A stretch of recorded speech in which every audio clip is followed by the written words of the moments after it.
Let's try this again. Can everybody hear me? Cool. All right. Good evening, everybody. Sorry about that. Had some technical difficulties, had to restart my machine right before the stream and got going a little bit late. So what we're going to do tonight, I'm going to continue the Quest for the Frozen Flame session planning and look at a few things. I'm going to recap kind of what we did in the last session and then start doing a little bit of, but I've got some bookkeeping that I have to do as part of session planning, and then we'll start planning the next session. I expect the stream to go about an hour tonight. So first of all, really quickly, thank you for joining us. This is the stream for LoreLink. LoreLink is GM planning software, and our goal is to make it easier to be a GM, to run and plan games. And so the purpose of a lot of our streams, including this one in particular, is to show how we as GMs do our session planning and also how we work with LoreLink to get all the materials into LoreLink for the upcoming session that we're working on planning. So a lot of times you'll see Mark on stream, and Mark does a lot of planning, various indie games and different things that we find interesting, and he'll do some planning. Coming up next month, we're going to do an all-day live play session. So he'll do some planning over the next few weeks for that, and you'll get to watch him plan it, and then you'll get to watch us play it, which is always a good time. This stream tonight has been part of an ongoing series that I've been doing to showcase the Pathfinder, Paizo Pathfinder Adventure Quest for the Frozen Flame that I've been running for a long time. So I started running it, I don't remember, 2 or 3 years before I started having access to LoreLink. And now that I am in LoreLink, I'm starting to plan all of my sessions in LoreLink and track all the notes and stuff that way. So you'll get to continue to see how things work as we go along. So let me start. Now I'm in the campaign here. I'm going to go ahead and go to my most recent session, Take on the Tower. Come in here. So this session was completed earlier this month. The players did in fact take on the tower. Let me show you really quickly on the map. Maybe this is easiest to recap. So here is the map involved. They are in the process of trying to conquer the valley, the Lost Mammoth Valley, and they have done that by exploring all of the regions west of this main mountain in the center. And what they just did this last session is they came up here to the Ashen Tower, and they conquered the tower, basically. The tower was used to exert control over this entire plains region out here. Now that the players have taken over the tower, they're going to be able to continue pressing onward. Their goal, they have an entire following, about 100 different people and animals and everything that they're leading out of the valley. But to get through the valley, they have to get past the tower. And there's also a white dragon named Venexus that controls this region. And they're eventually going to have to face Venexus. Along the way, they're going to be enlisting help of the locals before they could finally eventually make it to the far end of the valley and eventually exit the valley. Part of an ongoing kind of sequence of events as part of a rivalry and a missing ancient artifact that they've been tracking down. All right. So completed. Technically that was completed. Technically that was completed. These were all completed. Okay.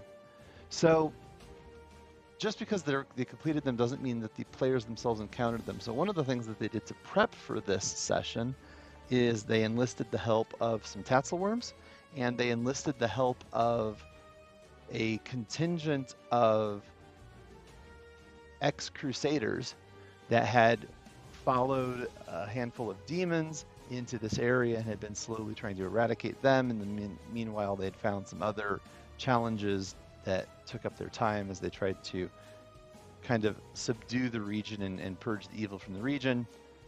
So they found these two groups and enlisted their help in taking over the tower. So they had a lot of help. They had a lot of help for taking on the tower. So it made some of the entry points really, really easy and meant there were fewer things that they had to combat when they got there. So there's a lot of different things that happened here. They went through all these different locations within the tower itself. So there's the different locations, and these are the different events or the encounters that they had to complete as part of doing that. And here are some of the people that were involved. I've got notes down here, so let's go ahead and expand here. Here are my session notes, things that happened. So it took them about 5 days to travel to the tower with everyone. As part of completing the tower conflict, they gained reputation for the region. They spent about 4 days at the tower. So in the tower, there were a large number of animals that were kept in cages, and they weren't necessarily taken care of the best. So they took the time to help the animals recover, give them plenty of food and water, and take care of them, and waited for them to be good enough to travel. Some of the loot they took out, the head of the main guy, which they posted on a spear. It's the formula book containing some formulas that they had located, and then some alchemist tools. So they actually climbed straight up the side of the tower. So they went up the hard way, and it's not actually like a constructed tower, but it is more a natural phenomena, a big tower of stone that had been built around and or hollowed out. And then on the very, very top, there was a ring of spikes and a large yurt that was inhabited, and that's where the main bad guy, Turkic, was taking up residence. So they literally went straight up the side of this tall cliff. Some of the characters have just incredible climb scores and or climb speeds, but also the tatzelworms that they had befriended are larger than some of the characters, and the tatzelworms have climb speed. So the tatzelworms helped them go up and then went down from the top, while the soldiers that they had enlisted came in and up from the bottom. So they really took it on 3 sides simultaneously. So one of the things that I need to do here is, you'll note that I've been managing XP in order to kind of, I like XP. I like that it's a little bit more organic and a little bit less, I don't know, formulaic than just saying, okay, and at this point you level. I don't have a big problem with it, but I have been awarding XP, so I need to actually calculate the XP for this section, and I have not done that yet. So let's do that first. In order to do that, I need to look up different events.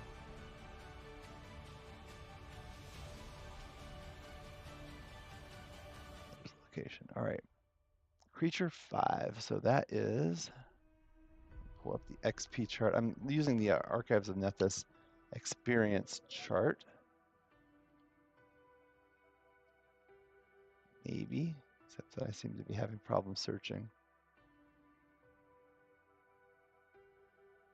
I seem to not be able to search on there. So let's go through this the hard way. I'm currently searching through the rules on Archives of Nethys for XP awards. There we go. In fact, let me go ahead and share my screen so you can see everything that I'm doing. Here's my whole screen. So I've got Archives of Nethys up. I'm looking for XP awards. So the players are, a second, checking my notes. The players are currently level 6. All right. Give me 1 second. I just realized that I can't see my chat. There we go.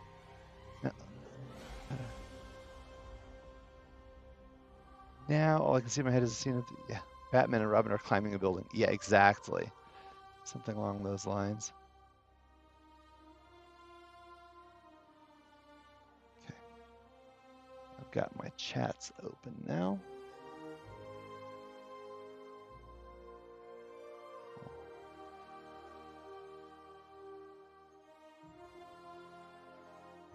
So do please chat at me if you have any questions or just general commentary or chit chat. Totally welcome. So what I have here is, this is a creature level 5, so it's 1 level lower. So party level -1 makes that a 30 XP.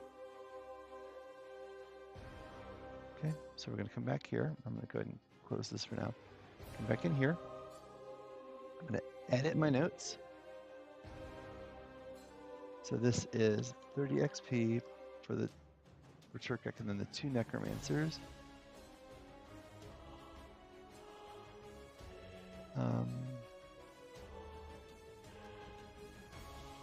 Oh, that's the Crawling Handsworm. That's the wrong one. 1 second. There it is. Attack on the Earth. That's a severe 6. That's the total. So that's actually 40 XP. So, and because it's severe, I could potentially go up. I'm not going to, I think. So this is 40 XP.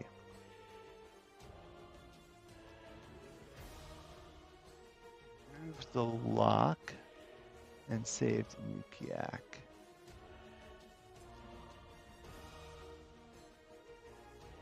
So the Soul Draining Cage, hazard 6.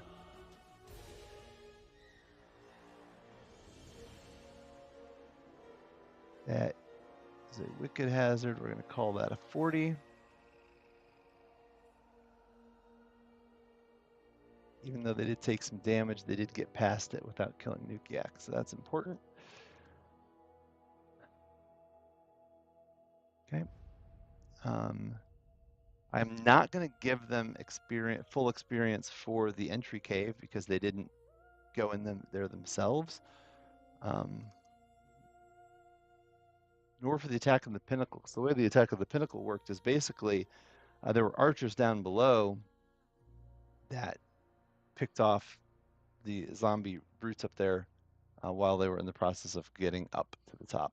Also, there was a spellcaster riding on one of the Tatzelworms that, not a spellcaster, sorry, an elementalist that specialized in elemental wood and just moved the wood of the palisade out of the way and dropped it in order to leave themselves a gap through the spiked ring around the top. So I will go ahead and give them half credit because they did scale that and get up there. So this would have been a trivial 6. Give them half experience for that. 20.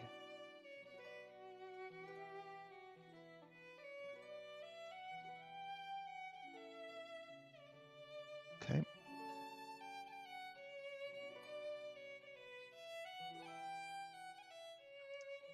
Then Entry Cave. The Crawling Hand Swarm was dealt with without them. Okay. Now, let me look through. I have the adventure open right here.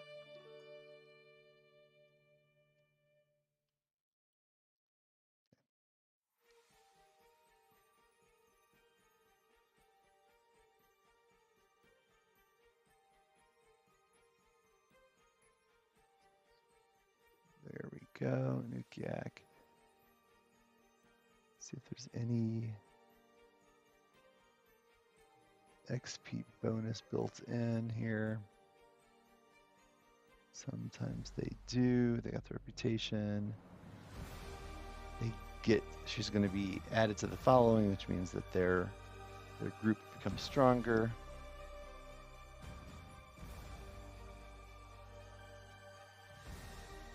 Let's go backwards.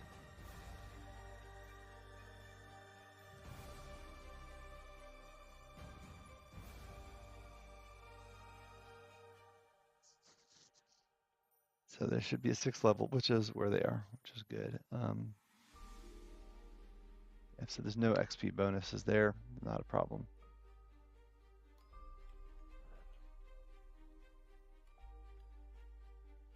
I am going to give them an award, just a moderate accomplishment for. Actually, I'm going to give them a minor for rescuing Nukiak. Another minor for rescuing the animals, and then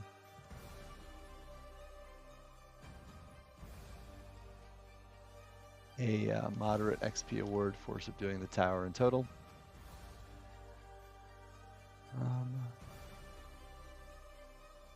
So this is their plan for what happens next. The soldiers headed out back to their camp, and they went out in small groups of 3 and 4 in different directions to make it harder to track them.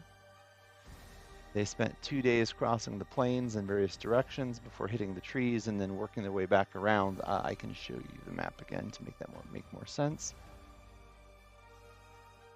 There we go. Locations. So they're out here, and so some of them are going to go down and around. Some of them are going to go up and over and over and over in different directions. They're going to just spread out all along here before working their way down to this location, the deserter encampment. That's where the soldiers came from in the first place. Then they have filled the tower full of burnables, wood, straw, whatever. 20, good luck with the storm. Hopefully it doesn't take you out completely offline. So they decided to burn the crap out of the tower. And then as soon as they light the tower on fire, they are going to head north. They actually are sending the tassel worms out slightly in advance, hours in advance, to make sure there's a safe landing zone just inside the forest edge. They're going to light the tower on fire and then book it. The reason they're doing that is that there's a large white dragon flying around the area, and they figure that burning the tower is going to attract the dragon's attention, and they don't want to be there when that occurs. So that's the plan for next session. So that gives me a lot to work with, honestly. That's pretty fantastic. Then they're going to make arrangements for the soldiers to join the following. They're heading to their own camp for now. The plan is to go to where the following is currently, which is up here at Ver's homestead. Ver is a halfling hunter that has kind of provided a space for the entire following to hang out. Safe up in the mountains, but they're going to try to move everybody down to here, where there's a nice, well-hidden encampment inside the trees. With a little bit of protection from the elder tree up here and the druids there. So that'll move the following a long way forward towards the eventual destination out here. Get them a little bit closer to water, etc. So that is the plan.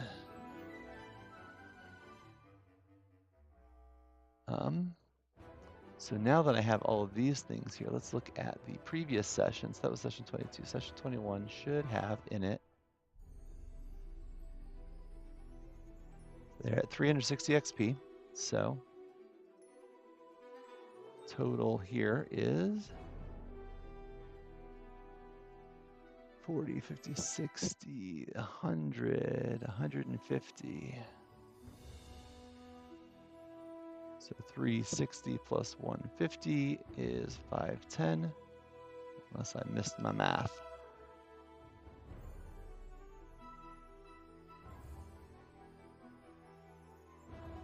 Okay, cool.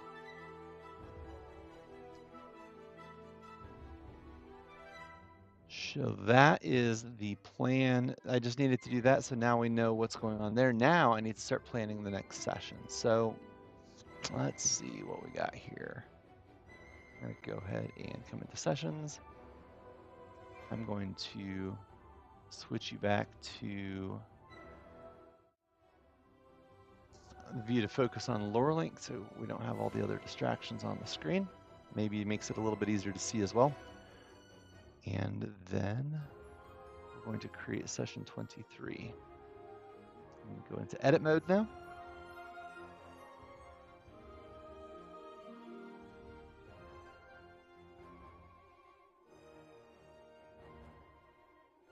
Session 23 is okay.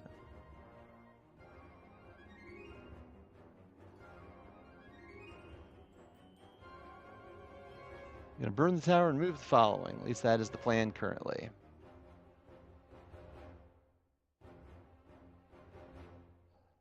That is in the planning phase.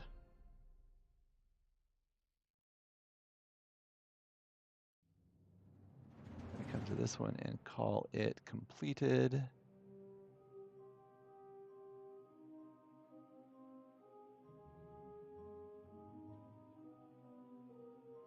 Okay, so this is the next session that we're planning. Let's attach some things. So they're actually going to start at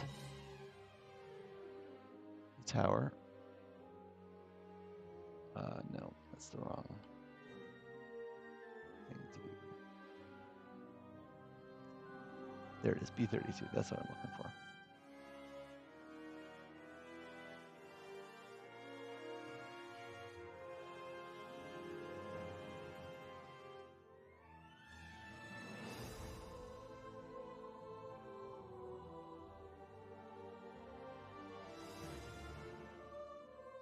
Then we need to add Vare's Homestead.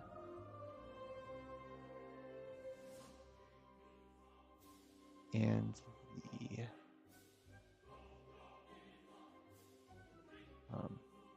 Deserter encampment. That's what I was looking for.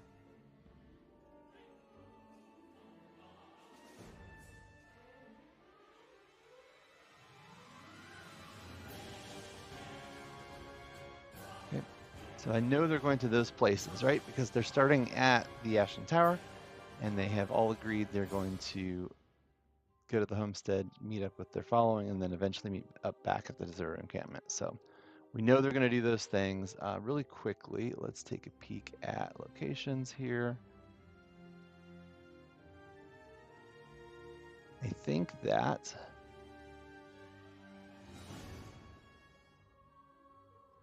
they have not been to the Blood Geyser yet, but I don't know if they're going to do that. Not sure. I'm going to leave it. I'm going to go ahead and put it in though, because it's a thing that could happen as part of moving up over. They could end up finding that. So let's add it there, B19.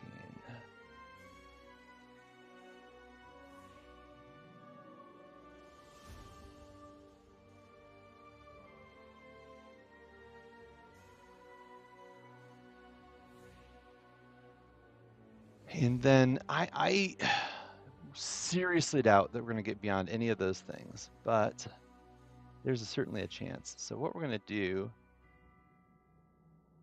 is add the B33 way marker.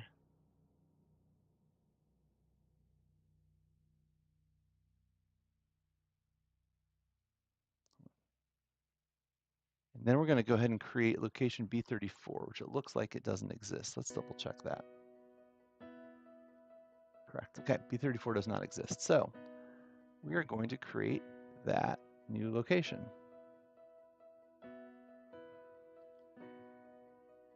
Give me a second.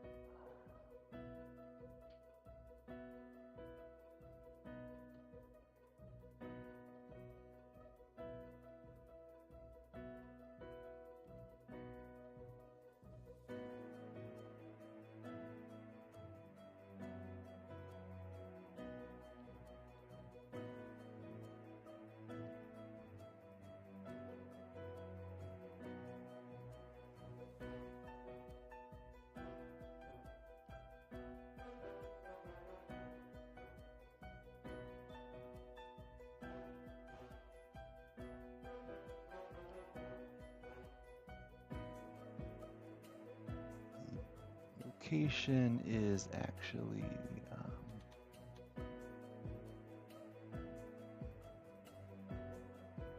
completely blanking. Sorry, folks. There we go. It's been a day already. Yeah, they're in Lost Mammoth Valley, so we're going to associate it with Lost Mammoth Valley. That makes sense.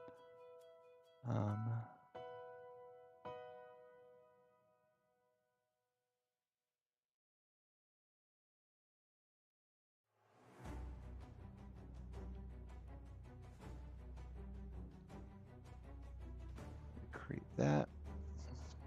Deadfall now. Let's go into Deadfall, and we actually need to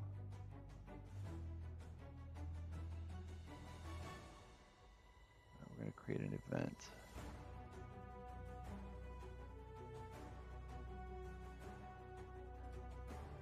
The event is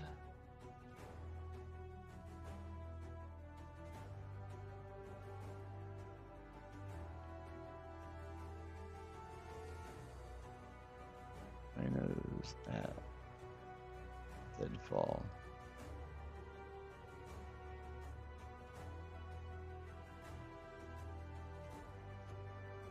Short.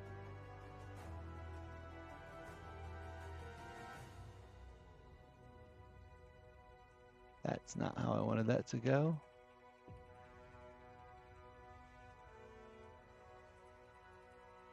108.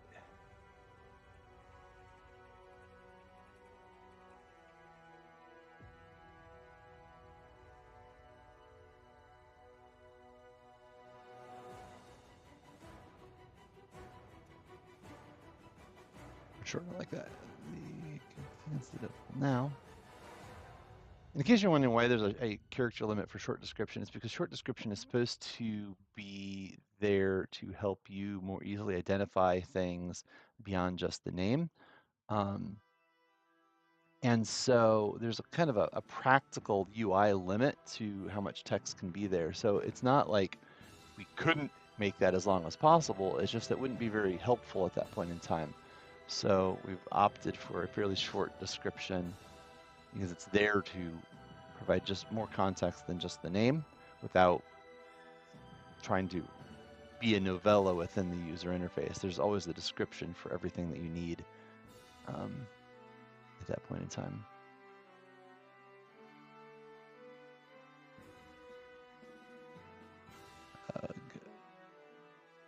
I guess we'll just copy this whole thing and that works. Oh no, I did not mean to do that. That's fine.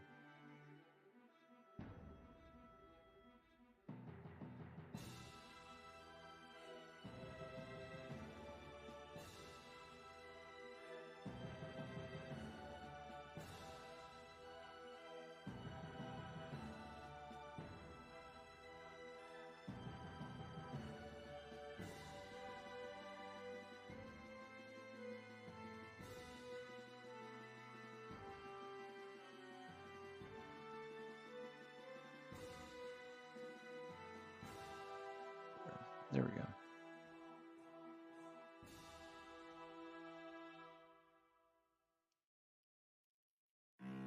Save that, and then I will.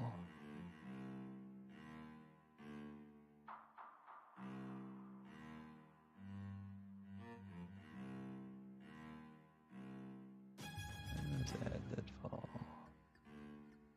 Go. Let's edit this now. We're going to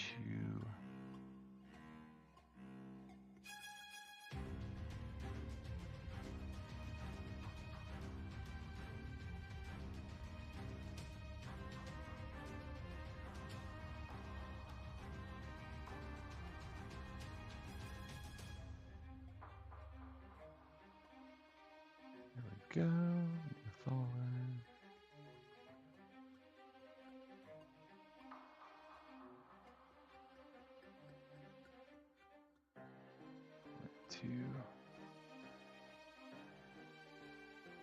Figure all that out.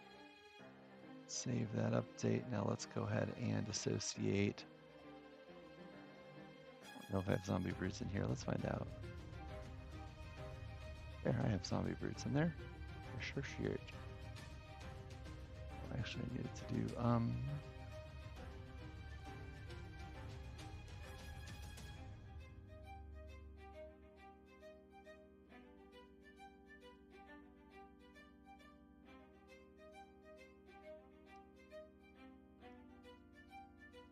two woolly rhinos, and there's two L's in woolly. I tell you what, I cannot spell that word. Okay.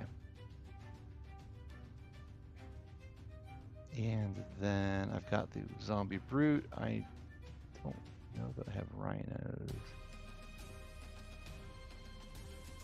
I have to add. I have a skeletal woolly rhino. That's not helpful. I should have a necromancer in here though. Necromancer. Okay, cool. And now we're going to create a brand new creature.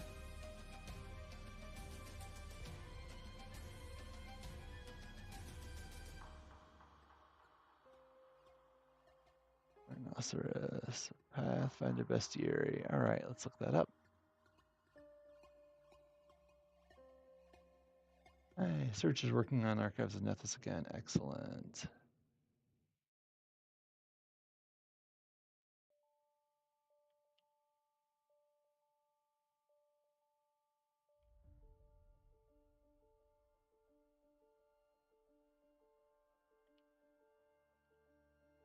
There we go. There's a description. They have a shaggy pelt of long, thick fur and a huge crescent-shaped horn.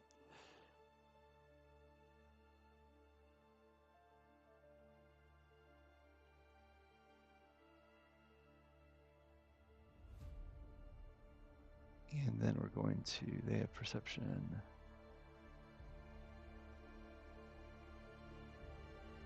And I need the hit points.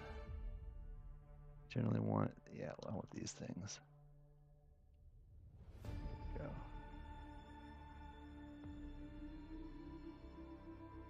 It's enough preview information. Then we're going to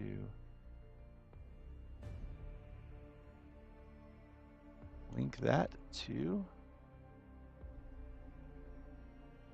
Archives of Nethys.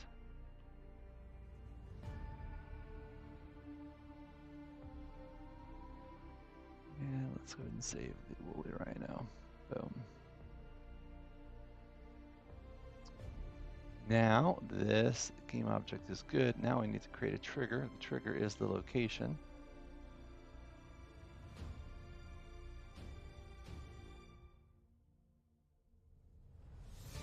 Deadfall location B34.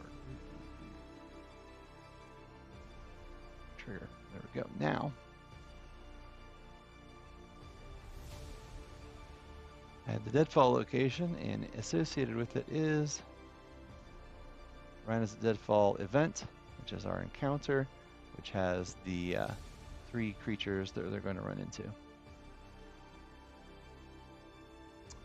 And then we'll note that inside of the Lost Mammoth Valley, we now have P34 Deadfall. There's one more thing we need to do, and that is come back in here and let's go ahead and are in edit mode. Perfect. Let's drop pin to Deadfall. So now that is linked on our map. Okay. And back to our main session. This is the last most recent session. So I want to come to the new session we're planning right here. So one of the things you'll note when I'm using this, I'm actually using tabs in Chrome, so I can have multiple areas open at the same time. It works really well. But putting it in the browser like this means that I have control over how many things I want to be able to have open at the same time. I can dock browser windows around my screen in order to have lots of things open and available, so it works well. So this is the session that we're planning. Here's the locations. I don't necessarily plan on any of the events. I don't expect that they're going to go to Deadfall. They might possibly make it all the way to the Waymarker. You never know. I mean, at the end of the day, things happen. Players do what they're going to do. I don't even pretend to be able to predict everything they're going to do. I just know how the session is going to start because they told me at the end of the last session. So, with that said, one of the villains here is Venexus. So let's go take a peek at Venexus. Venexus is absolutely going to show up in the next session. So let's look at Venexus. The white dragon Venexus hatched in Winterwall Glacier, north of the realm of the Mammoth Lords and Irison, along her brother Fezerod. Upon reaching maturity, Venexus and Fezerod migrated south to the realm of the Mammoth Lords in search of unclaimed territory. They remained together for centuries. Shortly after they conquered Long Mammoth Valley together, and Venexus drove him off. The valley was at the time a highly frequented migratory route, rich in resources, wildlife, and humanoids to subjugate. Fezerod fled in heartbreak and shame. In the centuries since, Venexus has maintained control of Lost Mammoth Valley, considering the region and everything within her property. We have a large, cold dragon. Still young, apparently, by dragon age. Frightful presence, though. Mist Shroud. Immunities to cold, paralyzation, and sleep. 170 hit points. AC 28. Okay, that'll be fun. Freezing Blood. Trigger an adjacent creature. Deals piercing or slashing damage. Oh, whenever anybody deals piercing or slashing damage to Venexus, Venexus Blood spatters them with cold. That's fun. Melee, Jaws, Claw, Tail, that makes sense. Obscuring Mist at will, Gust of Wind at will. Primordial Flame, I've got a 7th level Sunburst and a 5th level Produce Flame. Nice. Let's look at that Sunburst. We're going to link that.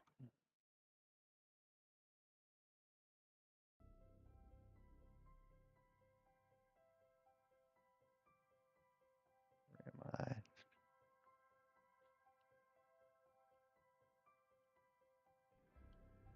I think that's Archives of Nethys, so I can look it up. Actually, you know, I'm going to go ahead and do Produce Flame as well. Like,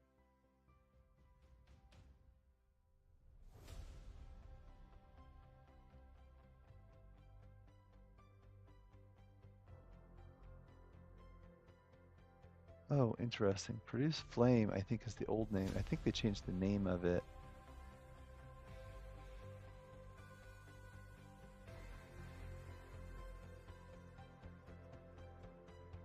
Let's look up the remaster. Oh, it's Ignition.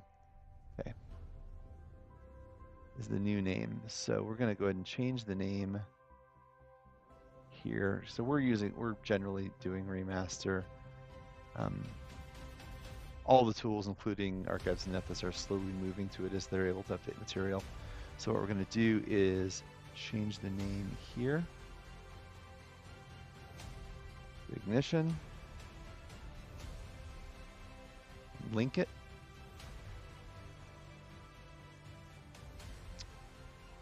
And then go here.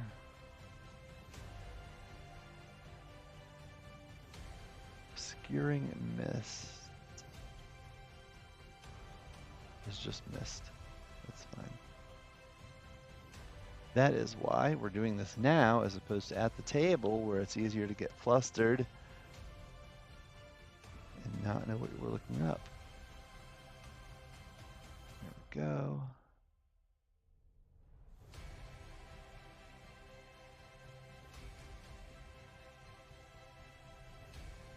Gust of Wind, Obscuring Mist, and Burst Ignition. Cool. These things are all in there. Shape Ice, 2 actions. Snuff. Sleet. So now I have to decide what the Nexus is going to do when she does come and find the tower burning. My gut reaction is that Venexus is going to come try to put the fire out, which makes sense with cold, and may or may not be successful at that. I need to figure out how we're going to handle that. Douses open flames within 30 feet. Wave of sleet.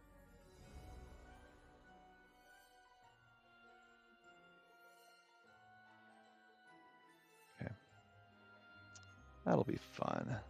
So Venexus is going to try to put the fire out, and then he's going to go around looking for things. So there's going to be contested perception and everything. She'll probably run around and just torch vast swaths of ground.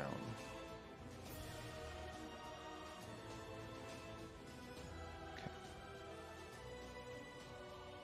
All right, so there's Venexus. That's part of the prep I wanted to do. Another thing, let's look at our tags right quick. Reputation, all right. The yurt provided reputation, so these all provide reputation. Let me see if the new location 34 can produce reputation. No, it cannot. But what I should do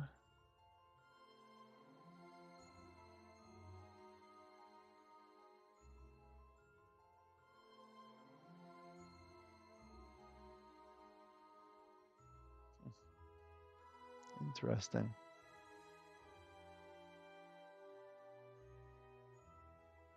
I can't actually tag a session. I'm going to make a note of that. That might be something that would be useful.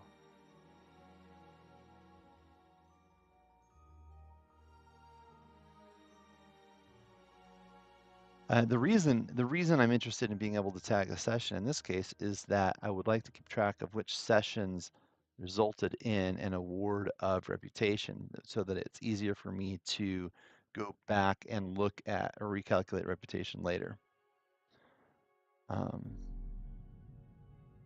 That said, it's not the end of the world, and we already have take on the tower, so the attack on the yurt resulted in reputation. So, okay. Let me go through my to-do list really quickly. This is session 22 notes.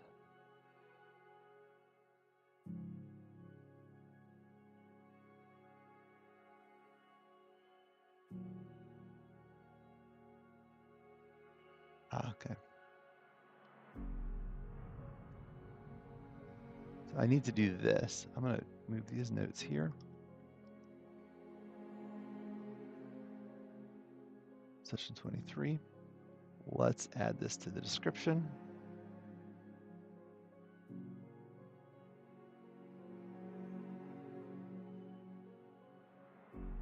Because that's what they decided they're going to do to start. So we're going to hang on to that in the session notes. So coming back here, I need to update the following notes to include the current creatures. I have not actually been maintaining the following notes in here yet. So I'm going to need to do that soon.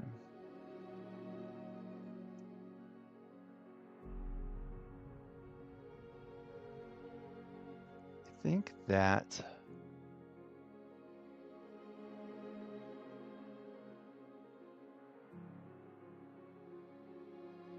trying to decide how to classify the following. I think for now, we'll call the following a character because I'm going to treat it like it was a player character.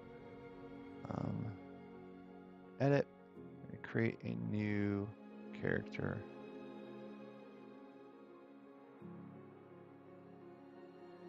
It's the following. Okay, let's reload. Not sure what happened there. That's better. And I have notes on the size of their following. Before I started to move everything to LoreLink, I was keeping everything in some Google Docs, so I'm going to open those up real quick and pull this in.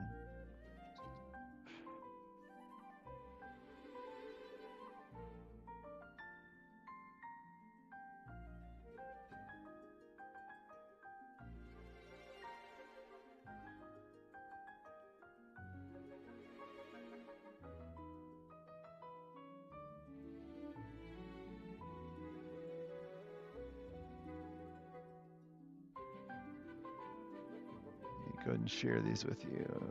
1, 1 second.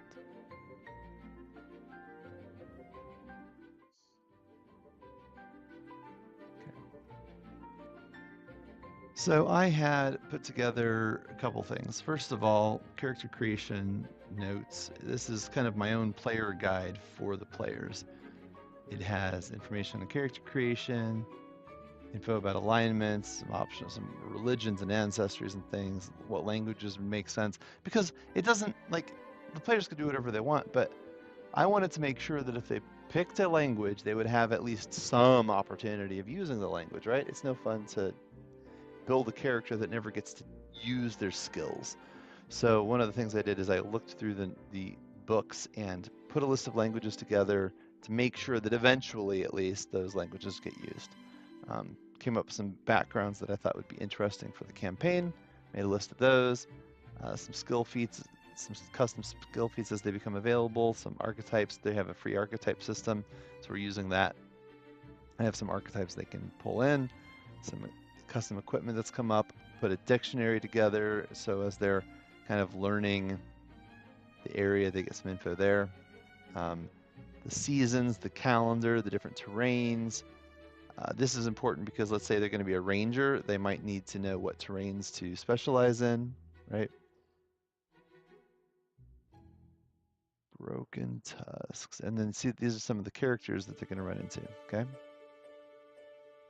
Now, we also had session notes. These are where I was keeping session notes for them. And among other things, who are the Mammoth Lords, who are the lieutenants, and anybody that's been added to the following. So we're going to update it here, and then I'm going to move it over to LoreLink right quick. Because I just hadn't gotten around, this is one of the things I hadn't gotten around to moving into LoreLink yet, so let's fix that.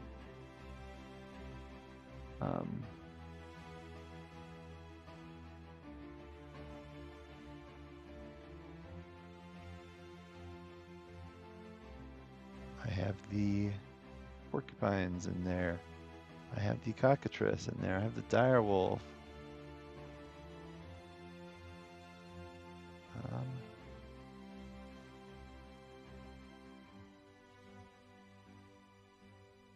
We have two ringhorn rams.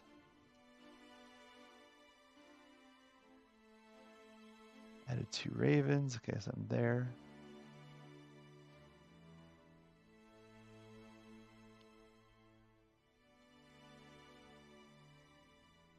Three Smilodon cubs.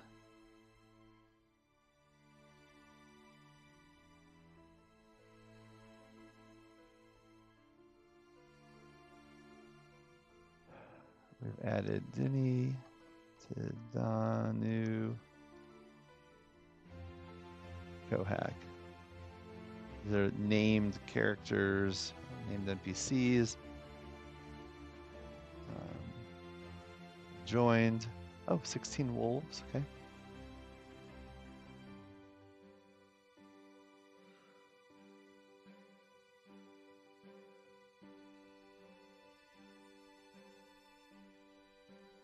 Oh, how many? They've got griffin eggs. How many griffin eggs did they recover? 5 griffin eggs. There we go.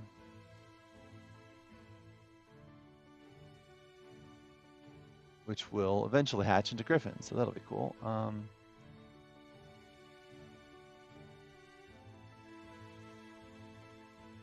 We have 6 pine lushies.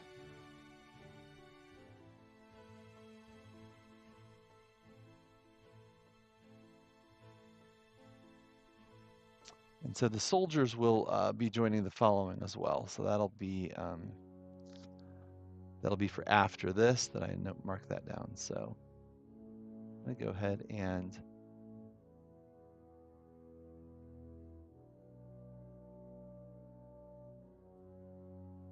this is the broken tusks. Following specifically. And we will, for right now,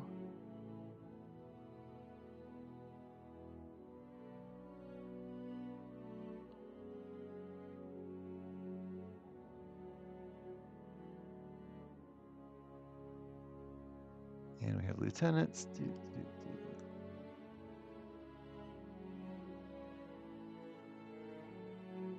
Let's actually look for, see if I have any more.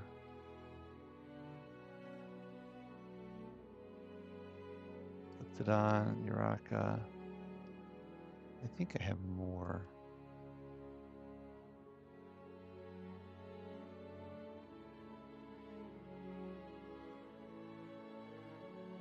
Lieutenants. I think I may have missed one.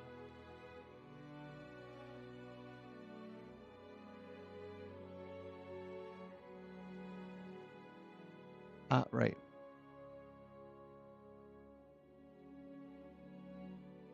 One second. Let's look through here. The session 22. I think I have notes down here. Nope. Session 21. I have the notes. There we go.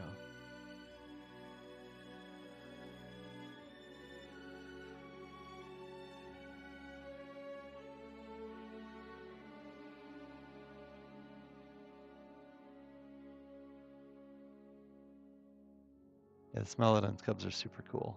Like cute. There it is. We got, that's what they defeated. Oh, there we go. Joined by. They actually joined the following.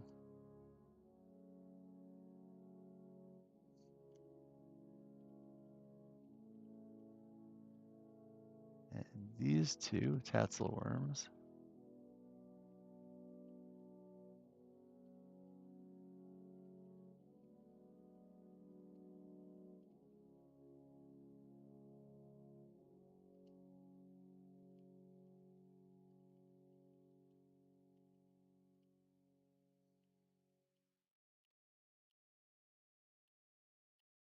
Raka. All right, let's see what else we got.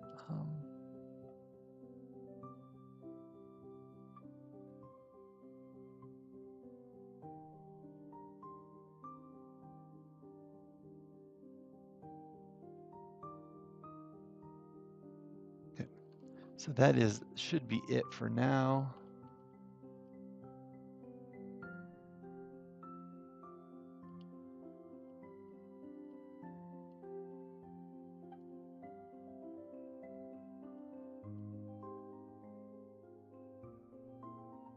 And the Mammoth Lords.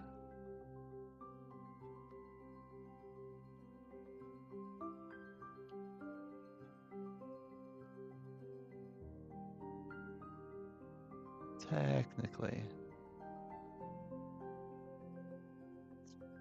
Notable characters.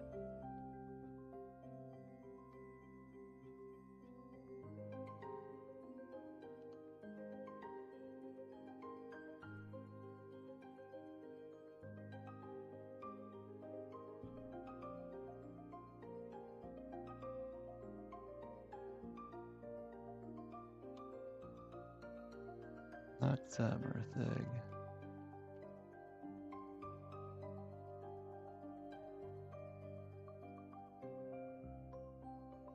Nocta the Healer, Murthig the Fair Keeper, Argakoa the Song Seeker. All right, we have the different houses. Letsua.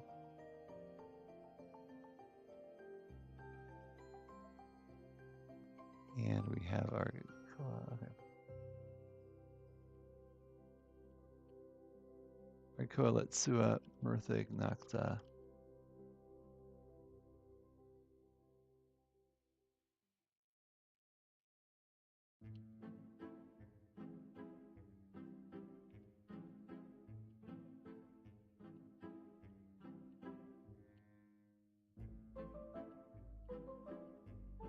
So those are part of the original Broken Tusks, but they actually have names, so we're going to call those out. Kano was one of them.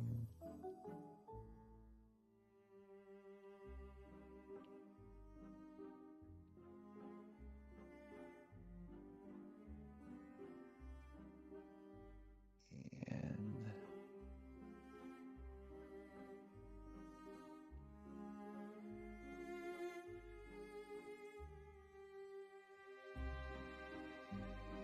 Dour but was willful. I love it. Dour but willful husband. Hilarious.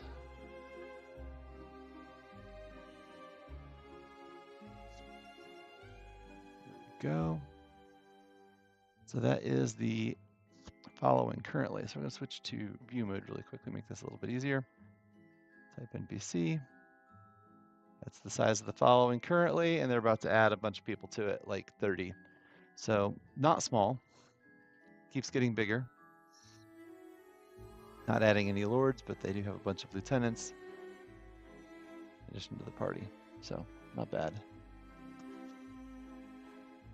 Pine Lushies are fun too.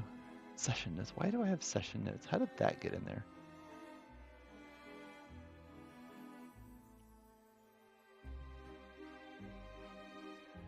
Copy and paste for the win, apparently. Okay, so I think that is the gist of what I needed to get done in terms of session planning for the next session. So what we can do now, let's come back in here. I'll close some of these real quick. This is the location. We're going to fill out just a couple locations, spend just a little bit of time adding some of these, working our way through, and then double checking session 23. I'm going to go ahead and associate the following here.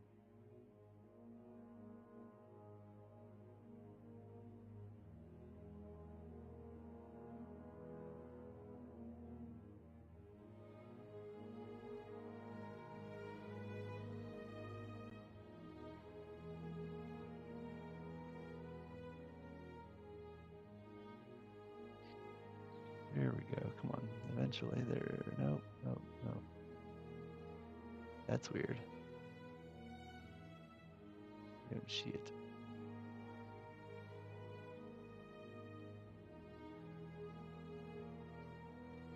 It's our character. It's right there. Broken Tusk Fallen. Shouldn't need to reload, but maybe I'm just blind. It's fine.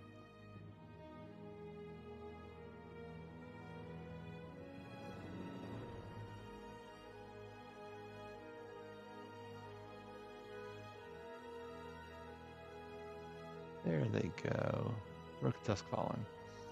Looks like I don't have a Ver added either, so I'm not going to worry about that for right now. Okay, let's go ahead and create the new locations. So I'm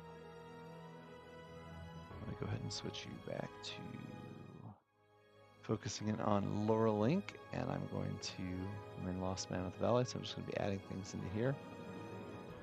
Actually, I'm going to come up to the locations. We're going to do this way. Let's add.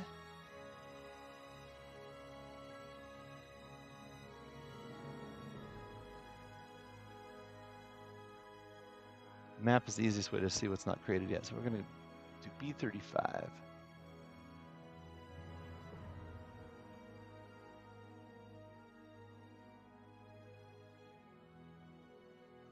B35, Bloody Fork. Sounds exciting.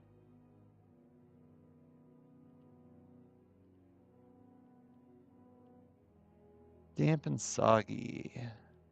Blood and gore stain the banks. Good times.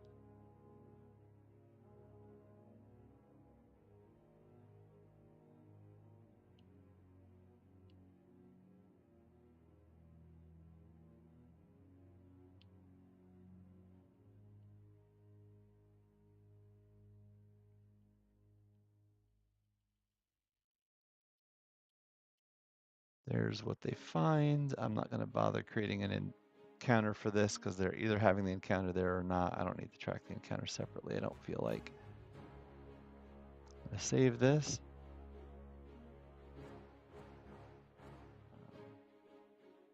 I come in here. We're going to add it right here.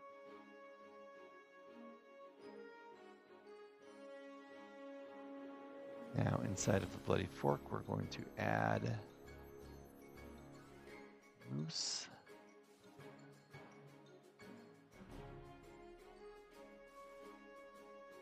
Could have sworn I had a Roro in here as well, but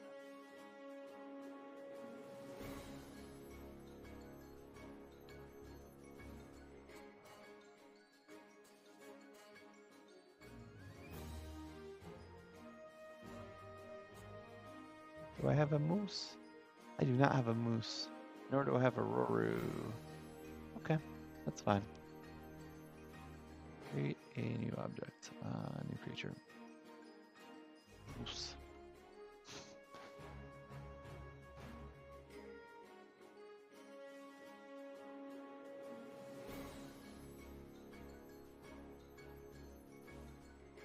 Moose and squirrel.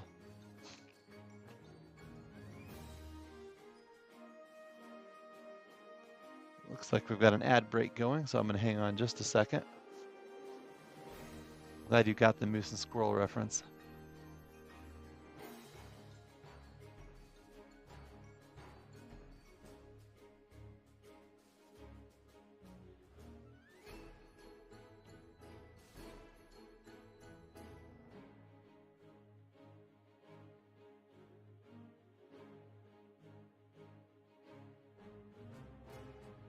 Actually, not going to create the moose. I'm going to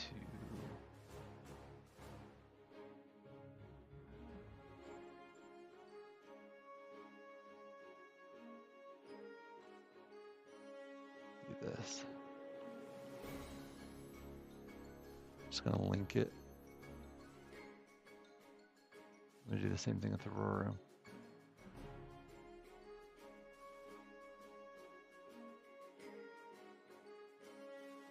Good enough for now.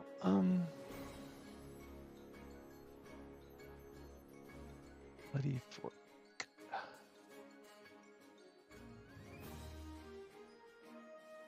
$36 is a hunter's camp. Look at that.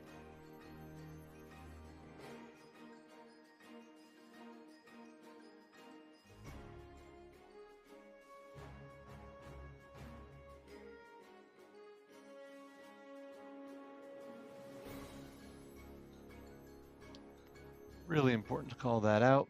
They can't find it accidentally.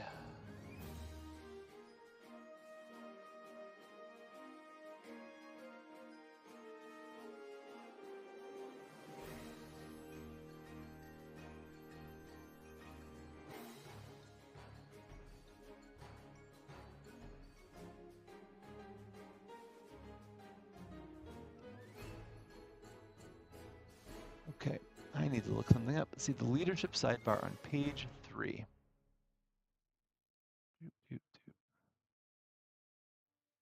Let's show this to you. Okay. Throughout Lost Mammoth Valley, the players continue to accrue new followers and lieutenants for their organization, the Virgus task following which they began doing earlier. Various parts of this adventure depend on the character's organizational levels determined by how many followers they have. Okay, we're going to put this in here. I'm going to save this.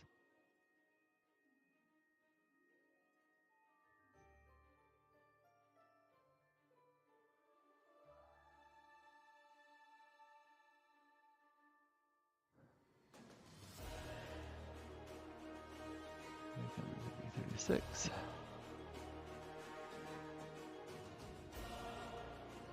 Save that. We're going to go into our characters, task following.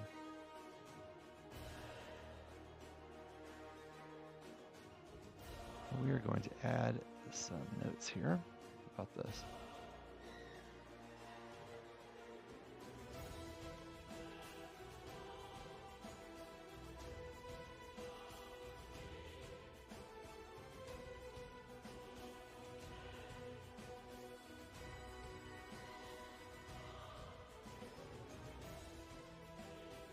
Okay, so we're going to look up this.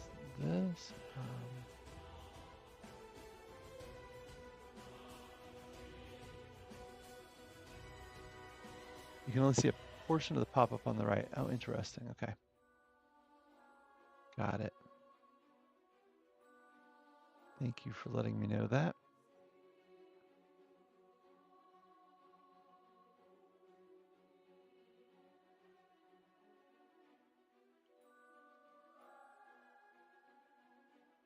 Ship rules.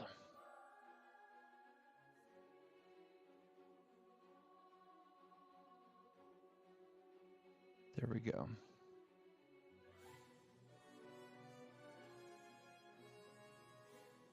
I'm just going to link this whole thing here. And so it's worth noting that their current followers and lieutenants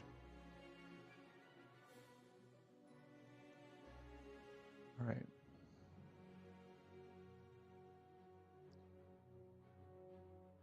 $68, $71, $77, $79, $82, $83, $84, $85, $86, $87, $89, $90, $93, $97, $113, $24, $133.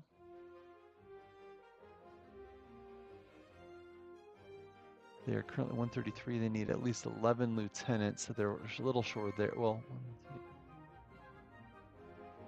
I would argue that they can count themselves as lieutenants, at which point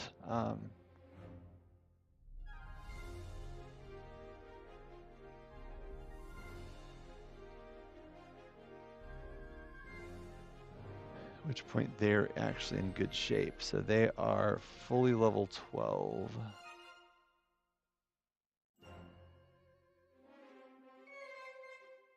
Okay, so they have a level 12 currently.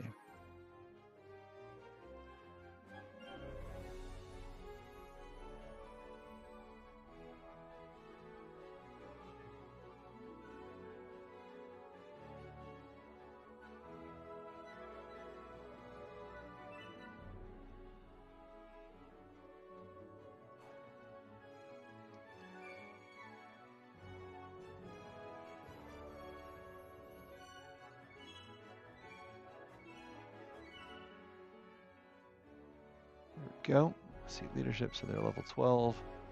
Got all the information, we've got all the leadership information, but just importantly, we've calculated their level, which is level 12. So now, coming back into here, Bloody Fork, talk about this. Nope, not the Bloody Fork, it's the other location. 36th Hunter's Camp. They say that if the Broken Tusk Falling is at least 12th level, Fennec is impressed and gives the party a swift block cabochon. So that is cool. They're definitely at that point already. So well done. Awesome.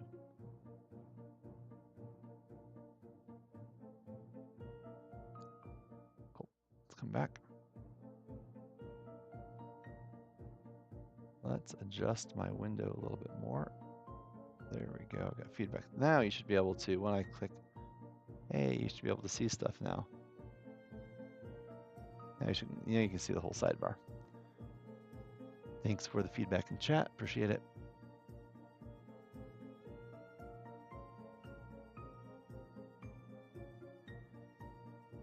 Okay, so we've got that. I want to go ahead and create B37.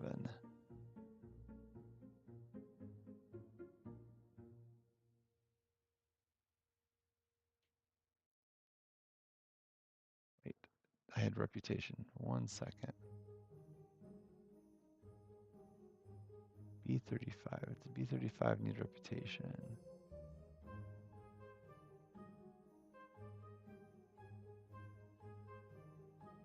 Gain a reputation point, and I didn't flag it. So let's flag it right now. Now it's flagged with reputation. I need to be able to find all the places where they can get reputation.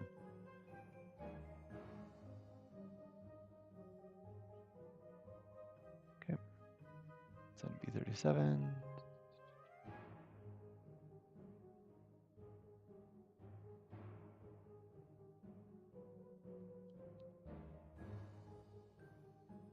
Typo.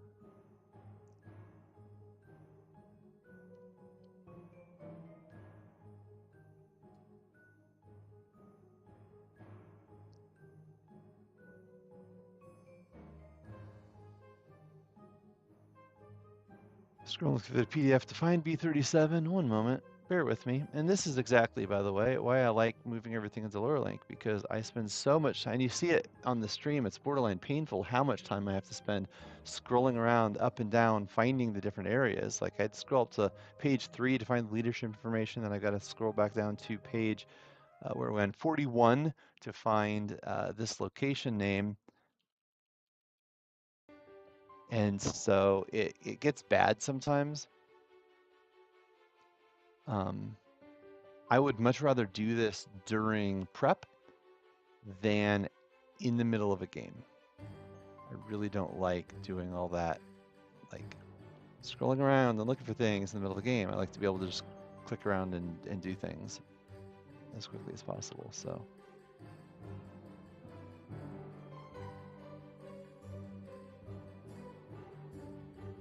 there's aftermath and there's treasure. Woohoo.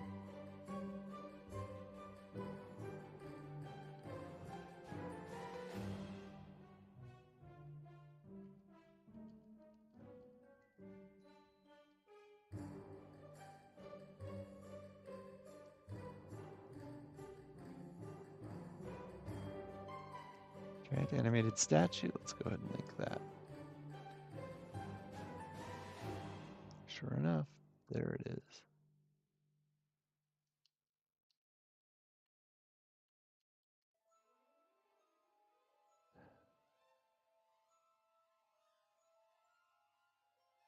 Now let's come here. Let's add P37. Next is a shrine. Now if I switch to view mode,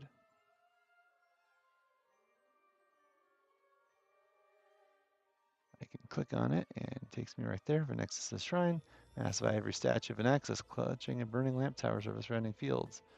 Locals are forced to place offerings in a large bowl at the statue's base every month, as well as each time they pass by.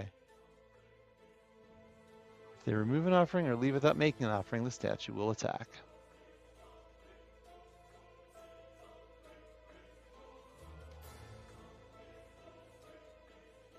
That's fun.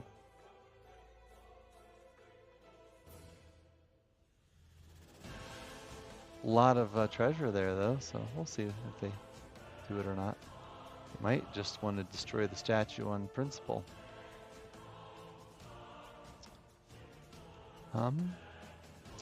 Cool. Let me start back here. So we wrapped up session 22. We took notes on that. Did this planning for session 23. Coming in here, you'll see that we have kind of an outline of where they're going to be starting. We have associated locations, including where they're starting. I'm going to go ahead and mark that's completed because that's where they're starting. And all these other places is where we're going to take them. Potentially, they're associated with the Broken Tusquala, and we see that that's a level 12 organization now.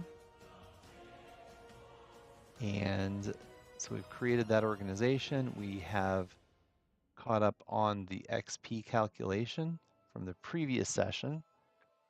And the following is now fully defined in here, which is really cool. And I think we're in really good shape. So thank you so much for joining me tonight. And we've made it through another month's planning for the next session. We will be back for, give me 1 second to check my calendar, but we're going to be back here again next month on the 19th of August, hopefully starting at 4:30 p.m. Eastern Time on the 19th of August to go through. You'll get a recap of the previous session, and then we'll go ahead and plan the next session as we've been doing. So thank you for joining me. Remember that we are LoreLink. LoreLink is a set of Game Master tools to help you plan, organize, and run your role-playing games. We are going to be at Gen Con in the first week of August. So look forward to seeing you there. If you're there, do please say hi. We are also working really, really hard to get out of early access and have our general launch. So we'll let you know when that happens. If you are not yet following or subscribed to our newsletter, go to the website lorelink.com, subscribe for the newsletter, please. And you will get notified when we go live. You'll get notified of all the cool things we're building. You'll get notified when we're showing up to different places, but only once a month. It's a monthly newsletter. So um, the one exception to that is probably going to be when we go live. There's going to be a big to-do about that. Do feel free to follow or subscribe here on Twitch or on YouTube as well. And you can find us on Blue Sky. So thank you so much. Have a great night. And tomorrow night, Mark will be streaming. And so come check Mark out tomorrow night. Take care.